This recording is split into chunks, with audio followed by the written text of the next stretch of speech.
Hello YouTube, this is Judson Game 44 here, and today I'm here to review not the amazing Digital Circus, but I'll do that soon. I'm actually here to review Avatar The Last Airbender live action season 2 episode 1.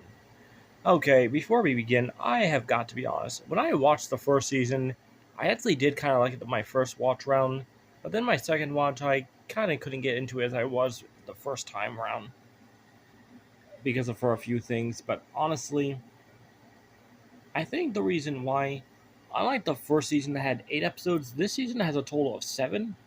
And I already took a look at the titles of the episodes, which actually got me questioning. But when I watched the first episode, I was actually very disappointed. So let's begin. It begins with the opening about the Fire Nation attack with Katara. And what happens is here that we quickly get a montage. Well, not really a montage, it's just basically an intro kind of. And we see Roku bending the elements and before he vanished type thing. And then we pretty much see what happened back in the beginning of the first season when they found the iceberg and broke it. And then pretty much after all that, we pretty much got a scene where they are practicing waterbending together, which was nice. But then we quickly cut to Omashu, well, at least some of the citizens, who are all trying to run and escape, but the Fire Nation found them and tried to kill them. And Katara, Aang, and Sokka all arrive and start fighting. They did a few comedy jokes during the fight as well, but a few actually. But then they brought the Kyoshi Wars game almost at the end. So yeah. Now, why do I kind of talk like this in a way with like how this all happened? Because really soon after this, they soon go back to Amashu, and it's this long episode where they are okay. No. It's really not a long episode at all when it comes to that. What happens is we cut to Aang basically going is already inside the palace, did not bother to do a whole entire scene of him sneaking in, a whole entire escape route. He's literally found the palace prison where it's technically basically a metal room, but it's filled with rich ornaments. And basically, I like the cartoon where he was stuck in a metal box hanging in the air. He's technically laying comfortably in a fancy bedroom that's completely made out of metal, and he's just relaxing, enjoying his time there. We pretty much get the same conversation where we get about the whole entire neutral gene and everything. What Boomy basically said, where King Boomy does all this, try to telling he's not the earthbending teacher, and Aang needs to find someone who waits and listens before striking. The problem with this conversation, I honestly, when my first time watching it, technically, it was just completely rushed feeling and kind of made more jokes and like, huh? Wait, hold up. Are we already this fast in? And he even did this joke where Momo already learned every single gene instead of learning a few genes himself. And I'm like, what? But yeah, we pretty much get to rush that. Then eventually Aang had to escape. And later on, soon after this, we see Katara talking to one of the people who, one of the civilians, and the person talks about the painting lady, who we don't get a chance to see until season 3. Well, I don't know if the painting lady will come later on in season 2 because I only watched the first episode, but still, this was a surprise. I mean, I didn't really mind the fact they brought the painting lady in earlier by bringing her up in the story with bringing up the flowers. But honestly, I was still kind of surprised. But honestly, that change didn't really bother me as much. But what really pissed me off, not only they rushed the whole entire trying to escape with Boomy, we don't really see Asula in Omashu or anything like that. Asula is already back in the Fire Nation talking to her father and all this. And now she is in charge of retrieving her brother. And the way it seems like her father basically wants his son to come back home. So, this is kind of interesting. Although, I don't know if this is supposed to be some type of trick or test that he's doing with his daughter. I honestly just really don't know, honestly. But besides all that, when it comes to Asul... Wait, no. Let's see here. Oh, yeah. You see, what happened was during this time, when it came to getting the citizens, they were trying to get them out into safety. And of course, there were some recognizing people who, from the anime series, all the machine workers who were working at the airbending temple, the music lovers, hippie guys that we see in season 2 of the original series, but they were brought into season 1 in the live action. I'm not really going to go over all their names, but so you pretty much get what I'm getting at. But when they're doing the whole entire escape thing, they actually pretty much, we are already in the whole entire serpent's path. So basically, we're already entering something that should have been coming later on in the series. So in total, they kind of like mix multiple things together. I am so sorry if you can hear people in the background talking. I really did not know this was going to happen. But no, you see, what happened during this time, after the whole entire Serpent's Pass thing, the Serpent actually became like a friendly thing because after the fight they had with it, which, honestly, I'm not going to lie to you, it sucked. Like, I'm not even bringing up that many things from it. I mean, the Fire Nation attacked them when they were in mid, trying to get to the other side. They didn't fully went underwater like they did in the anime. And honestly, because the reason why they didn't, the water wasn't even look like it was that deep. I'm surprised. How could a serpent even swim in that? But when the serpent did attack and everything, they all tried to, but I'm not gonna lie to you, the fight honestly sucked. And things kind of felt a bit slow. And I kind of did not like how they tried to put jokes in a way. Because the jokes didn't really feel like they went right, or I think that was the wrong time for a joke. Like, some of the how they were speaking together, it just kind of sounded cringe, I'm not gonna lie.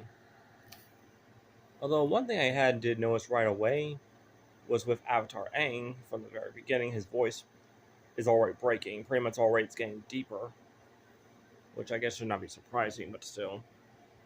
But when the creature was already brought down, Katara and Aang worked together to basically heal the creature, and it showed gratitude and left peacefully. Which, I'm kind of surprised they did that. I mean, it's a wild animal. It was basically violent. But I guess violent animals can be compassionate too. But no, you see, what happened after that? They pretty much had. I think they might be doing. This is my theory, but I think Katara might actually become a Kyoshi warrior. I'm not joking. Because later on, it seemed like she could. The leader, Suki, was actually offering her a chance to join. As, if you want to, basically. And then and Katara saw the same flowers that she was told about the painting lady, and to her, she probably may think this is a sign for her to join. So I wonder, are they going to make her into a Kyoshi warrior? Or are they going to have her, like, she might consider joining and become one, or not? Speaking of which, Suki is still being flirty. She's even trying to suggest that she and Sokka stay together. And basically, well, yeah, you're basically at the point. She's basically saying, do you want to be my boyfriend or something? I'm not joking. That's basically what I'm thinking she's saying. Because honestly, who am I kidding? She's clearly flirting with him. Being nice, offering fruits and everything. But yeah.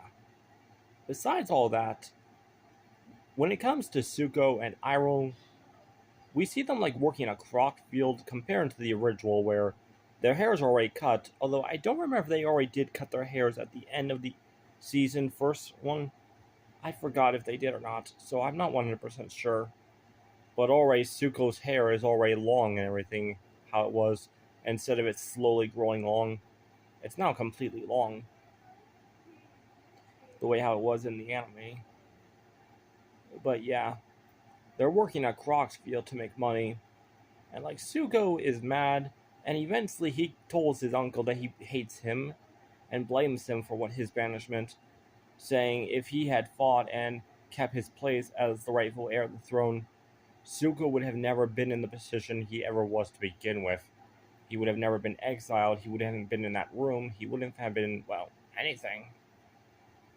Which does make me wonder a few things. And eventually he left. Now, besides all that, back to the last final character who we need to talk about is Azula.